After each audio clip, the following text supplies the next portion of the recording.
వరంగల్లో చర్చిలకు ప్రత్యేక నిధులు ఇచ్చి అభివృద్ధి చేశామన్నారు మంత్రి కొండా సురేఖ. వరంగల్ దేశాయిపేటలో క్రిస్మస్ వేడుకల్లో పాల్గొన్నారు దేవాదాయ శాఖ మంత్రి.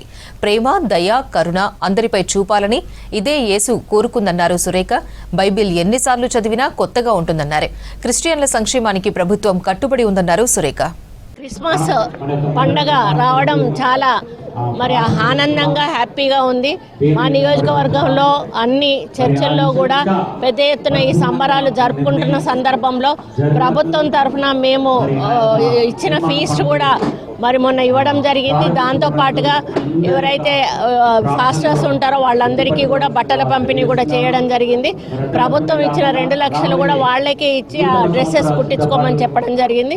అదేవిధంగా ఒక్కొక్క చర్చికి 30,000 రూపాయలు కలర్స్ వేసుకోవడానికని ప్రభుత్వం మంజూరు చేసింది. క్రిస్మస్ అంటేనే ఒక సంతోషం, సంబరం. అది ఒక ప్రపంచ దేశాల్లో జరుపుకునేటువంటి ఒక పెద్ద పండుగ. ఏ కులము ఏ మతము అనేది లేకుండా అందరూ కూడా జరుపుకునేటువంటి పండుగ క్రిస్మస్ పండుగ. యేసుక్రీస్తును ప్రతి ఒక్కరూ కూడా నమ్ముతారు. ఎందుకంటే ఆయన ఒక మనిషిగా జన్మించి ఈ మానవ లోకంలోకి వచ్చి ఆయన మనుషుల కష్టాలను, బాధలను, వాటి దుఃఖాలను అన్ని తను స్వీకరించి వాళ్ళకు శాంతిని పంచి వాళ్ళు దయా, కరుణ, ప్రేమను ఏ విధంగా పరులకు పంచాలో నేర్పించినటువంటి వ్యక్తి.